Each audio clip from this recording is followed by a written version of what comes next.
You know, some stories in the Middle East take decades to unfold. But this one feels like it happened overnight. We're talking about a surprise truce between two historic adversaries that, honestly, could change everything. So let's get right into what we know.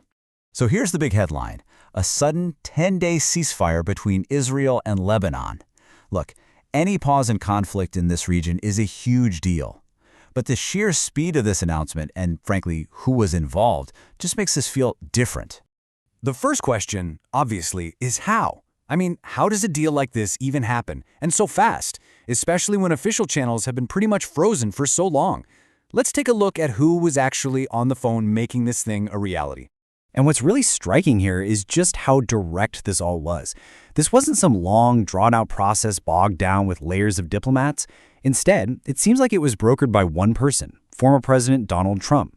He spoke directly with Israeli Prime Minister Benjamin Netanyahu and Lebanese President Joseph Aoun.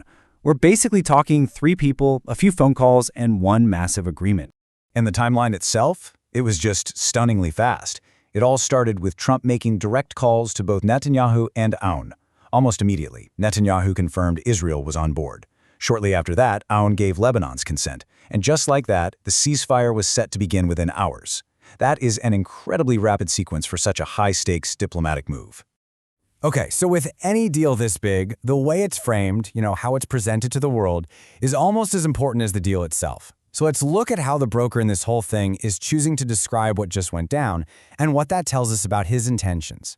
And right out of the gate, the language being used here is super optimistic. Donald Trump didn't frame this as just some temporary pause. He called it, and I'm quoting here, a major step toward regional peace. That specific phrasing is a big deal.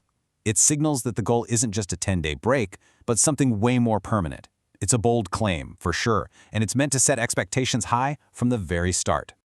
And to give you a little more context on his thinking, Trump also claimed that this could be the 10th war he's helped stop around the world. So in his telling, this isn't just a one-off event. It's part of a much larger pattern of his personal intervention in global conflicts. He's really building a narrative around his role as a deal maker on the world stage. All right, but this is where the story gets complicated. Of course it does. Not everyone shares that same optimistic view. In fact, a very powerful and influential group is sounding a very loud, very clear note of caution. And this right here is the core tension. On one side, you've got the White House hoping this 10-day window is a genuine opening for some real diplomacy.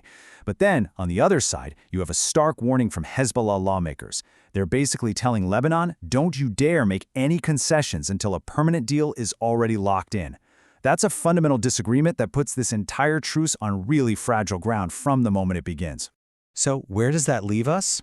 Well, everything is now crammed into this super tense 10-day window. What happens next is what the entire world is going to be watching. And the stakes just could not be higher. There are talks planned at the White House now, and it's a big if, the ceasefire actually holds. Those talks could represent the biggest diplomatic breakthrough between Israel and Lebanon in decades. I mean, we're not just talking about silencing guns for 10 days. We're talking about the potential to literally reshape the entire region.